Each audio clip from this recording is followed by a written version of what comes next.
Forensic जांच से खुलेगी चढ़ावा चोरी की परतें। चढ़ावा चोरी के आरोपियों के मोबाइल से निकलेगा राज।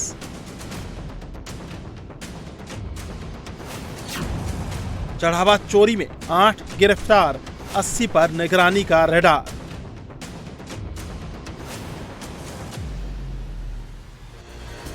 चढ़ावा चोरी मामले में पुलिस की रडार पर सिर्फ चंपत राय और पकड़े गए 8 आरोपी ही नहीं है। इस मामले में कम से कम 70 से 80 लोग जांच के दायरे में हैं। सबको नोटिस भेजा गया है। तो राम मंदिर चढ़ावा चोरी मामले की जांच के बीच लंबे समय से अयोध्या में तैनात वायरलेस विभाग के रेडियो मेंटेनेंस ऑफिसर अर्जुन देव पर गाज गिरी है। आरएमओ अर्जुन देव का ट्रांसफर कर उन्हें गोरखपुर भेजा गया है। अर्जुन देव 2009 से अयोध्या में तैनात थे और पिछले करीब 17 सालों में उनका कई बार ट्रांसफर हुआ, लेकिन हर बार वो अपना ट्रांसफर रुकवाने में कामयाब रहे। बताया जा रहा है कि अर्जुन देव राम मंदिर परिसर के वायरलेस सिस्टम और सीसीटीवी निगरानी व्यवस्था के प्रभारी थे। एसआईटी की रिपोर्ट में अर्जुन देव की भूमिका को लेकर भी सवाल उठाए गए हैं। रिपोर्ट के मुताबिक आरएमओ अर्जुन देव अपनी तय जिम्मेदारियों से आगे बढ़कर वीवीआईपी दर्शन की व्यवस्था और मंदिर प्रबंधन से जुड़े कई कार्यों में शामिल थे। सूत्रों के मुताबिक ट्रस्ट के कुछ पदाधिकारियों से करीबी का लाभ उठाकर आरएमओ अर्जुन देव ने कई बार अपना ट्रांसफर ऑर्डर कैंसिल करवाया। आरएमओ के ट्रांसफर को राम मंदिर चढ़ावा चोरी मामले की जांच और प्रशासनिक कार्रवाई में अहम माना जा रहा है।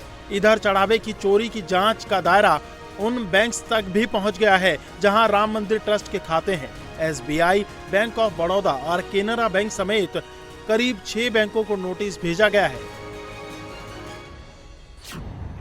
एसबीआई से उन कर्मचारियों की लिस्ट मांगी गई है जिनकी ड्यूटी चढ़ावे की काउंटिंग में लगाई गई थी। पुलिस को एसबीआई के 2 कर्मचारी रत्नेश चतुर्वेदी और गगनदीप पर शक है, क्योंकि इन दोनों को बैंक की तरफ से चढ़ावे की काउंटिंग प्रोसेस पर निगरानी के लिए तैनात किया गया था। अयोध्या में जितने बैंक हैं उन सबको पुलिस ने नोटिस दिया है और राम मंदिर ट्रस्ट के कर्मचारियों और उनसे जुड़े लोगों के अकाउंट्स की डिटेल्स देने को कहा गया है। जितने भी बैंक हैं वहां पर पुलिस की टीम सादे कपड़ों में पहुंचकर नोटिस देकर गई है। जो एसबीआई बैंक है, राम लला मंदिर के जो ट्रस्ट है उनके अकाउंट्स हैं इस एसबीआई बैंक में। एसबीआई बैंक के 2 एम्प्लॉई रत्नेश और गगनदीप, जो कि बैंक के पेरोल पर है, कैशियर के तौर पर ये राम मंदिर के अंदर काम कर रहे थे। इनकी भूमिका भी संदिग्ध पाई गई है, क्योंकि जो 6 लोग जो आउटसोर्स कैशियर थे, जिसमें अनुकल्प, लवकुश, अविनाश शुक्ला, करुणेश, रमाशंकर जो है, ये सभी इन्हीं दोनों बैंक के एम्प्लॉय के अंडर में काम करते थे और साथ में नोट गिनने का काम करते थे। और बैंक को एक नोटिस ये देकर गए हैं कि ट्रस्ट से जुड़े जो भी बैंक खाते हैं, जो जितने आरोपी अब तक अरेस्ट हुए हैं, उनके जितने बैंक खाते हैं, उनकी डिटेल्स पुलिस को सौंपी जाए। इसके अलावा पास में ही जो और भी बैंक हैं, Canara bank, bank of Maharashtra, साथ ही बैंक ऑफ बड़ौदा, जहां जहां पर ट्रस्ट से जुड़े हुए लोगों के खाते हैं, उनकी जानकारी लेने के लिए पुलिस की टीम ने सादे कपड़ों में सभी बैंकों के अंदर नोटिस दिए हैं। पुलिस आरोपियों के फोन के डेटा भी खंगाल रही है। पकड़े गए आरोपियों ने अपने फोन से व्हाट्सएप चैट्स क्यों डिलीट कर दिए? उन चैट्स में ऐसा क्या था जिसे छिपाने की कोशिश हो रही है? इन सवालों के जवाब के लिए सभी 8 आरोपियों के मोबाइल फोन के फॉरेंसिक जांच की तैयारी है। वहीं 8 चढ़ावा चोरों की जुडिशियल रिमांड 14 दिनों के लिए बढ़ा दी गई है। अब सभी 8 आरोपी 13 जुलाई तक जेल में रहेंगे। सोमवार को इन आरोपियों की वीडियो कॉन्फ्रेंसिंग के जरिए एंटी करप्शन कोर्ट में पेश किया गया। पेशी के वक्त अयोध्या पुलिस ने आरोपियों की रिमांड की मांग नहीं की है।